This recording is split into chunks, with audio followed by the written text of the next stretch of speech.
In the previous videos, nalaman natin kung anong mga laman ng home, left menu bar, and top menu ng Cricut Design Space.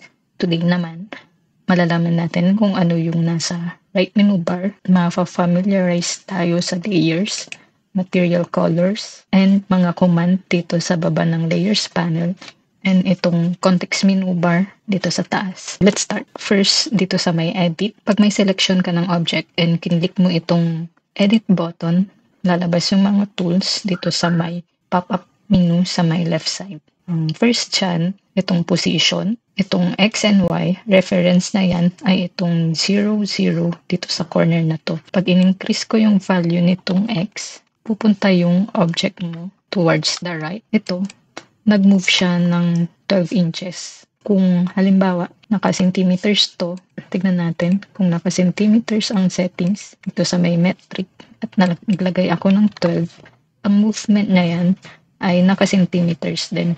So, nag-move siya dito sa 12 centimeter mark ng flip line. So, same way din, kapag sa y-axis ka naman nag-move, sabihin natin 10, so, nag-move siya ng 10 centimeters pababa. So, yun yung magagawa mo sa position. Then next is rotate. Kung kailangan mo ng specific na angle of rotation, mag-input ka dito, like 25. So, mag-rotate siya ng 25 degrees. Ito naman, gusto nating i-rotate ng 90. Yan, nag-rotate siya ng 90 degree angle. And next tool is the offset. Pag may selection ka ng object, ang gagawin naman ng offset ay i-expand or i-contract na yung edges ng object. Example, itong star, palakin natin. Pag nag-click ako ng offset niyan, may lalabas dito na dialog box. Pag positive yung offset mo, mag-extend yung outline ng object. Pag to the left, pag negative, magko-contract naman siya. Papasok yung offset. And dito sa may corners, may option ka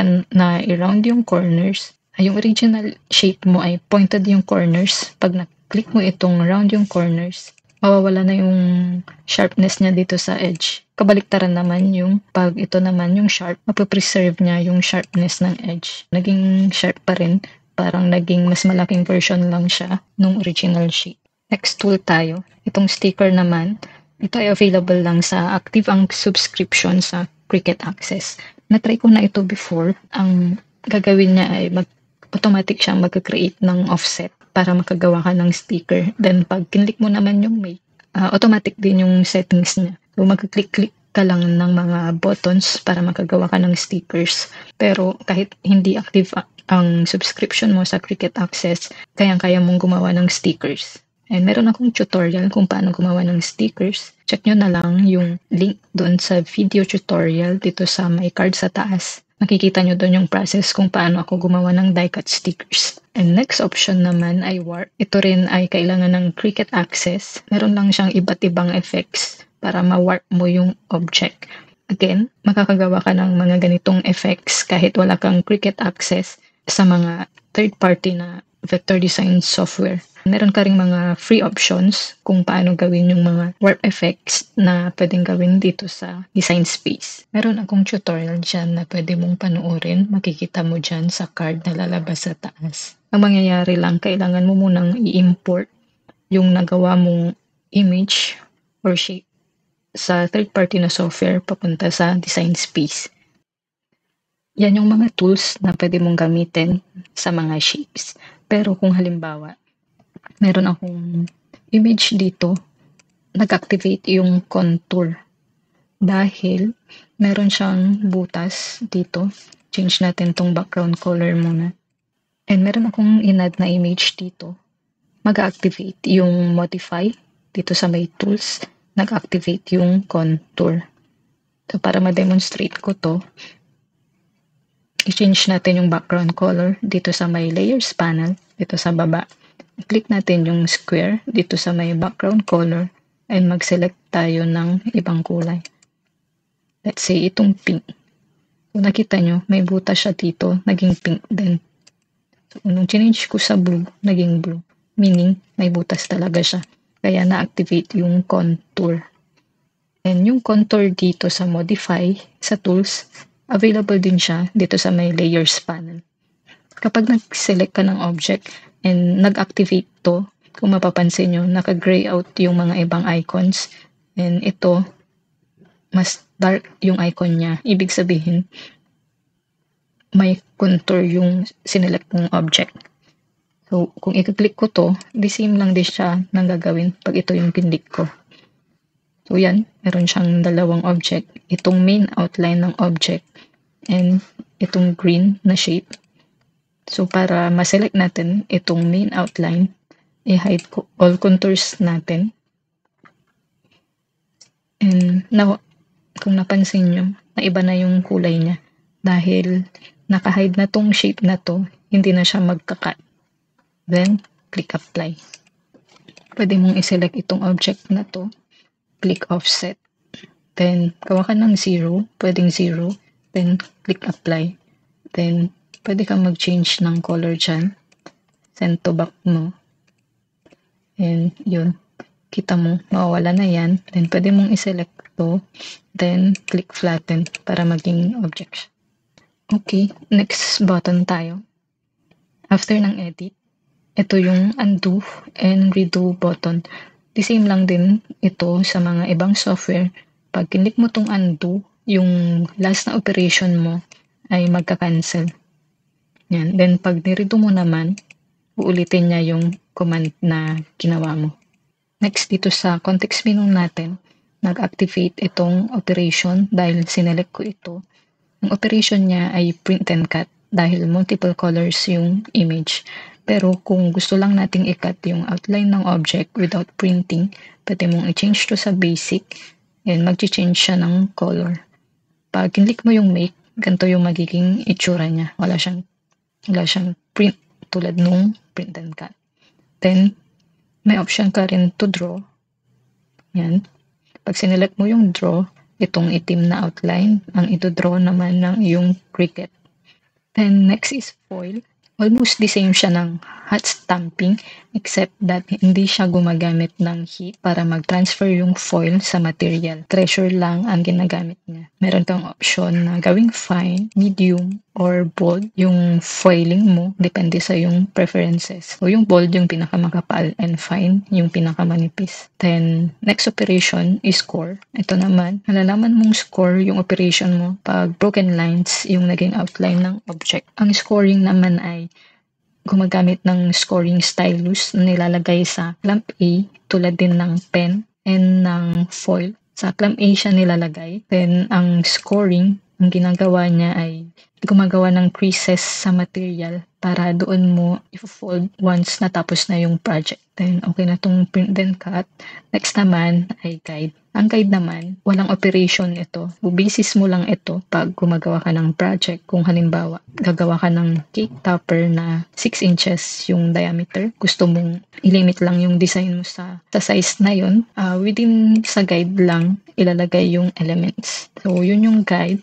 Diba? Kung gusto kong ilimit lang yung designs ko dito sa loob. Yan, meron akong reference kung saan ko lang pwedeng palakihin or paliitin yung project ko. Then, hindi ito mag-a-appear pag click mo yung make na natin. Ayan. So, lumabas lahat ng shapes except yung circle na ginawa kong guide. Lumabas lahat ng shapes except doon sa guide na ginawa ko kanina, which is yung circle. That's the guide. Next operation, balik ko to sa basic dahil mag-change tayo ng color. May option kang palitan yung kulay. Kung ang material mo ay kulay blue, pwede mong palitan ng blue yung mga objects. Or kung gusto mo ng orange, dito mo pwedeng palitan. Then, pwede kang mag-change ng color dito sa advanced. May lalabas na spectrum ng kulay. And isi-select mo lang yung shade dito sa may malaking rectangle. And dito sa maliit na rectangle dito sa baba, yun yung pipiliin mo naman ang color. Then, may option ka rin maglagay ng hex code kung alam mo yung hex code ng color na gusto mong gamitin. Palitan ko to ng print and cut na operation dahil dito sa color, pwede mong palitan yung print type mo ng pattern. Ito yung mga preset na patterns ng design space. Pwede mong iselect yan and mag-change yung object mo ng pattern or ng background. So, itong mga patterns na to, mag-activate lang to pag operation mo ay print and cut. Then, pwede kang mag-scale dito sa edit pattern. Pwede mong palakihin. Pwede mo ring i-move yung pattern horizontally and vertically. Then, pwede mo ring i-flip or flip horizontal or flip vertical. Then, pwede ka rin mag-rotate. Yan. Kaso, na-break yung pattern niya nung nag-flip dahil yung design ng pattern nila ay hindi pala seamless. So, kung meron kang seamless pattern, pwede ka rin mag-upload dito sa design space. Ang gagawin mo dyan, punta ka dito sa upload. Dito sa may pattern fill, upload pattern. Parang nag-upload ka rin ng image dito. And hanap tayo ng pattern dito sa images. Kung gusto mong malaman kung paano gumawa ng seamless pattern sa Canva, pwede mong panoorin yung tutorial ko na makikita mo sa may card na lalabas sa taas ng screen. Meron akong pattern na ginawa sa Canva. Isi-select ko lang yun, click open, then pwede kang mag-rename dyan, then click upload. And hindi mo makikita yung mga uploads mo dito dahil ang gagawin mo dyan, babalik ka sa canvas. And dito sa may print type sa pattern, lalabas sa unahan yung mga most recent na upload mo. So, sinelect ko to. Nag-change na yung pattern ng selected object ko. Kung itong originally, ito yung in-upload kong image ng dog. Gagawin ko siyang print and cut. Siselect ko yung pattern. Then, mag-fill siya ng pattern. Then, tulad nung kanina, pwede kang mag-scale. Pwede kang mag-change. Pwede mong i-move yung pattern mo. Ang difference lang nito, hindi nagbe-break yung pattern kahit gaano kalaki or kaliit yung pagkakascale mo dahil seamless yung pagkakagawa ng pattern. So, next tayo, dito naman, after itong color, pwede mong ibalik dyan siya sa original artwork or sa color. Then, select ka ng color. Then, pwede mo siyang palitan ulit ng pattern. If you made it all the way here, thank you so much for staying with me. If you're learning something new today, go ahead and give that subscribe button a loving little click. Tap the like button to cheer me on and leave a comment below. I'd love to hear from you. Next is itong size ng object mo. Pag sinelect mo yan, pag nag-select ka ng object, mag-activate yan and pwede kang mag-change ng size dito like 15. Kung nakalock itong proportion mo, automatically mag-change yung height depende sa proportion ng object. Pero kung naka-unlock naman ito at nag-change ako ng size dito, na-retain yung 10 doon and na-change na rin yung proportion niya. So, i-click mo lang ulit para mag-lock yung proportion. Then, pwede mong i-change ito. Then, next button is arrange. Meron kang 4 na option dito. Bring to front. Pag sinelect mo yan, yung selected object mo, mapupunta siya sa pinakaibabaw ng layer. Kung makikita mo dito sa layers panel, umakyat siya doon sa taas. Then, kung iselect ko tong send to back sa layers panel, napunta siya ng ilalim.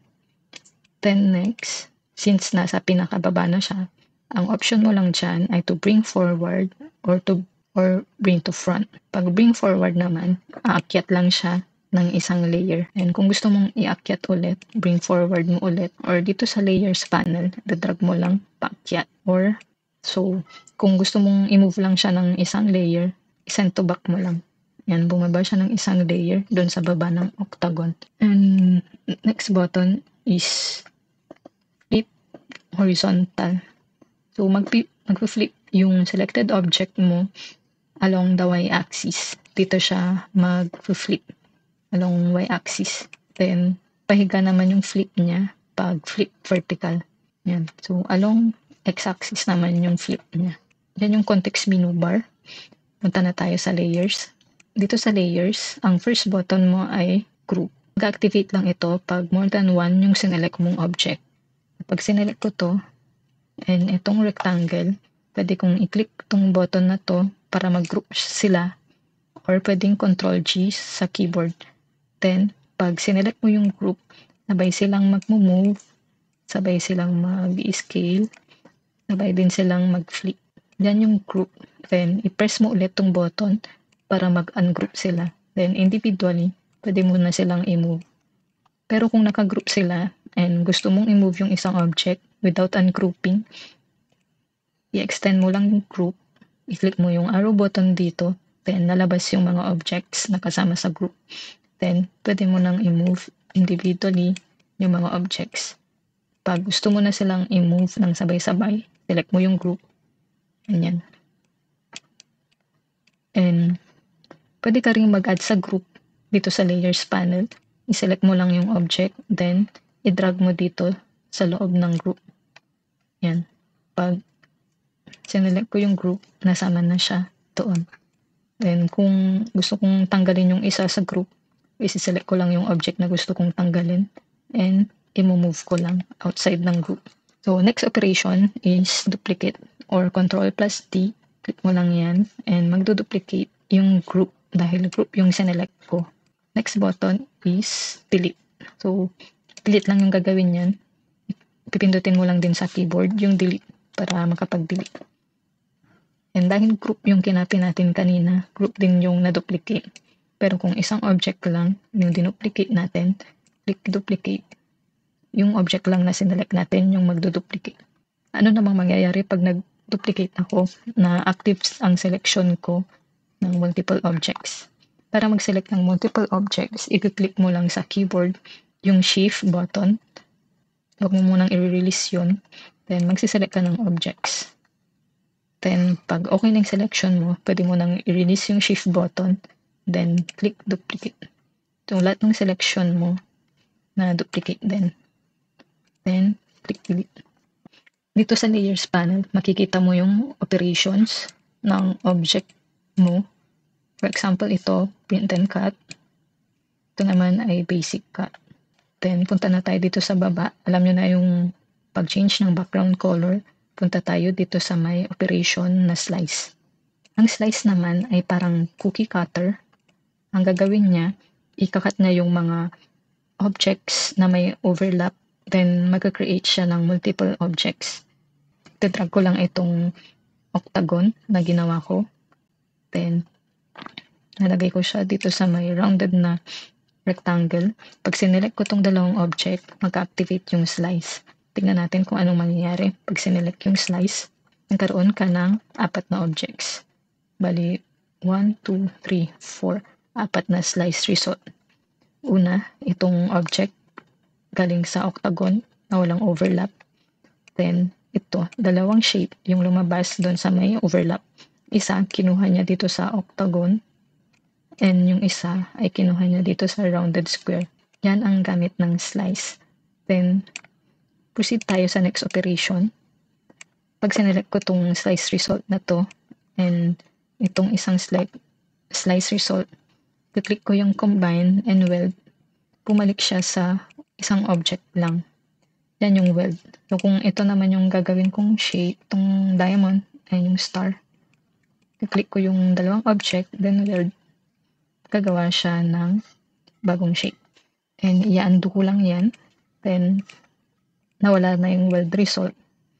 Inando ko yan dahil explain ko yung difference ng weld at unite. Duplicate ko tong dalawang object na to, yung star and diamond. Click duplicate. Ang gagawin kong operation dito sa unang copy ay weld. Magkaroon ka ng weld result na iisang object. Makakagawa ka rin ng ganitong shape gamit yung original na shape natin, yung diamond and star. Gamit naman ang unite. Same result siya, same shape.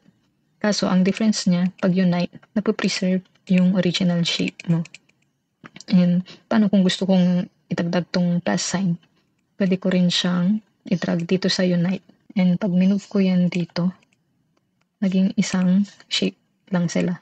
Pero napopreserve pa rin yung original shapes. Then pwede mong undo unite yan and lalabas yung mga original shapes. Pero pag ito, wala ka ng option except yung mga naka-active na options dito. Hindi mo na makukuha or ma-extract yung mga original shapes. Yan yung difference ng weld and unite. Then next operation is subtract. Ang subtract naman ay may dalawang possible na instances. Kung kinuha ko tong triangle na to and nilagay ko sa ilalim nitong star at duplicate ko yan, ilalagay ko sa ibabaw tong triangle.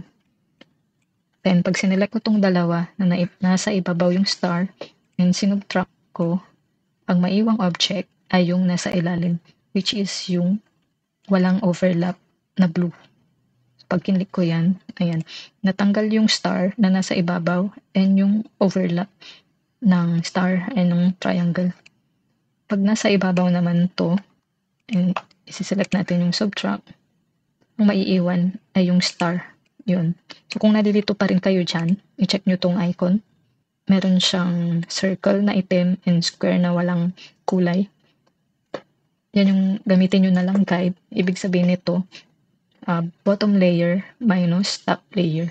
So yung naiiwan dyan ay yung naka-shade ng black. Okay, next is intersect. Ang intersect naman ay kukunin niya yung overlap ng dalawang objects. So kung pinagpatong ko tong heart and triangle and sinelect ko tong intersect, maiiwan dyan ay yung portion na may overlap sila. Gusto kong i-duplicate to, select natin yung intersect. Yun, yung naiwan ay yung overlap nila. Pero dito naman sa may exclude, opposite siya ng intersect, ang tatanggalin naman niya ay yung may overlap. So kung papatong mo to, ito yung intersect result and ito yung exclude result. Pag pinagpatong mo yan, mabubuo yung original shape mo.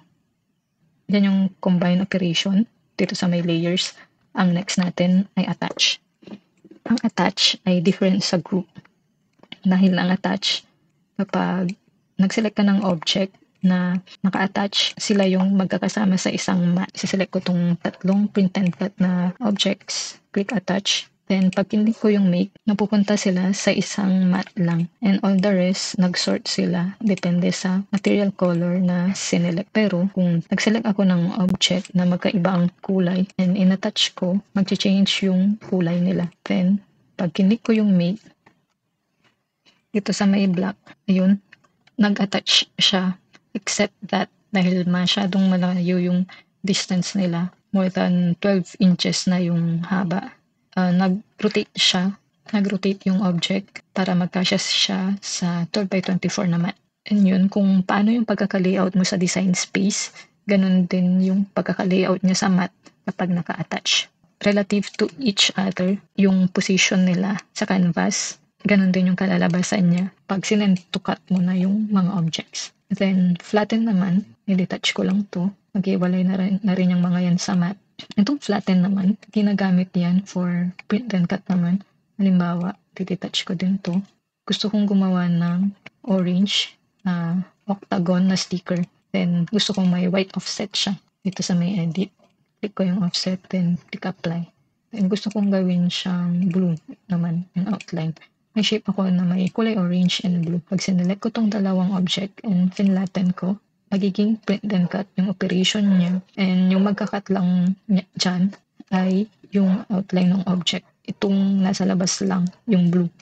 Dahil kinonvert niya na siya sa print and cut feature. Parang naging image lang siya tulad nitong original artwork nitong image na to. Okay, yan yung flatten. And yung contour, na-explain ko na rin kanina. Punta tayo dito sa material colors. Merong tatlong material colors dito. And ginagamit to para mas mabilis kang mag-change ng color ng object. For example, itong plus sign na to. Instead na palitan ko yung color niya dito sa material colors ng orange or ng blue, ang gagawin ko dyan, hahanapin ko siya dito sa material colors. Then, itidrag ko lang siya sa orange. Kung gusto kong maging orange siya. O sa canvas, magpapalit din siya ng orange. Or kung gusto ko siyang gawing black, magiging black siya. Pag dindrag ko siya sa itim na material color. Itong material colors na to, ginagamit siya for sorting. Ang ginagawa ko kasi, kapag orange yung material na gagamitin ko, orange din yung kinukulay ko sa design space.